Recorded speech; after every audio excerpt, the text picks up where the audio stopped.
Bapak, Ibu, dan Saudara yang saya kasihi, pada saat ini kita akan merenungkan perkataan Yesus yang ketujuh. Ketika Tuhan kita Yesus Kristus berada di atas kayu salib. Jika perkataan yang keenam yang mengungkapkan sudah selesai, itu merupakan satu teriakan kemenangan. Maka perkataan yang ketujuh ini adalah pernyataan iman dan penyerahan.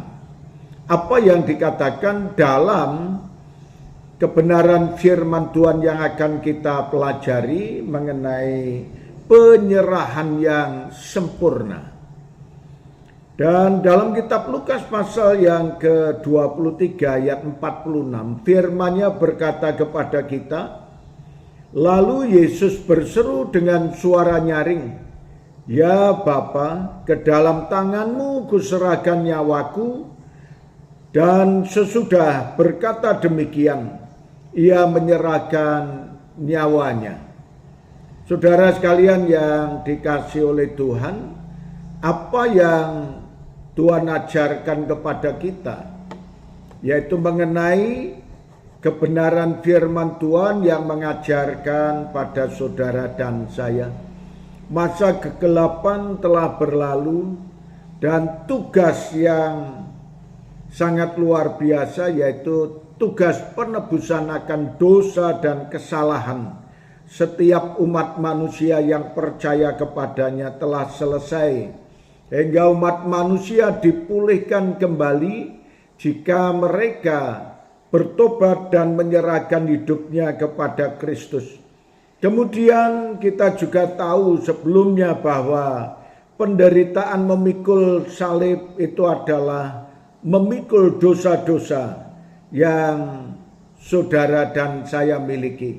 Secara kemanusiaan dia bebannya begitu berat dan berkata, "Allahku, Allahku, mengapa engkau meninggalkan aku?"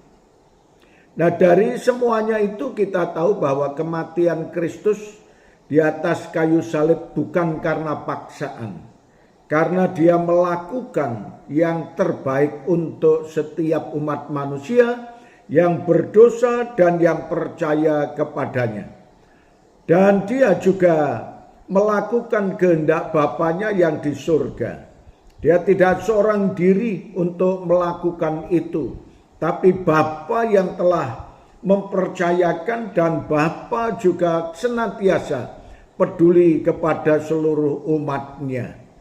Demikian pula saudara sekalian, kematian Yesus di atas kayu salib untuk memberikan pengharapan yang pasti kepada setiap umat manusia.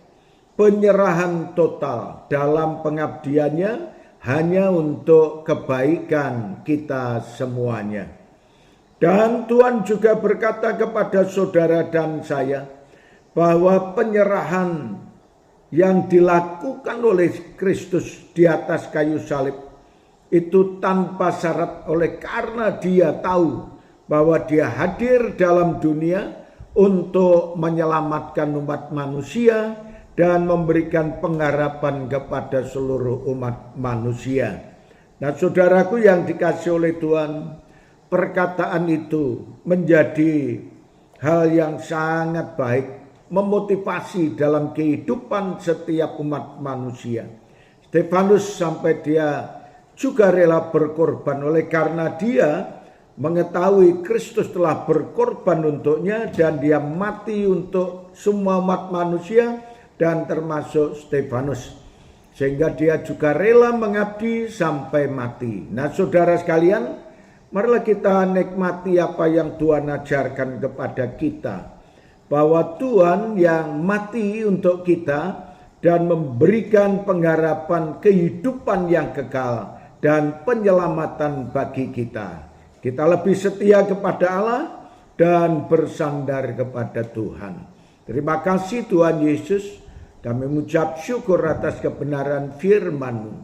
Dalam nama Tuhan Yesus kami berdoa. Amin.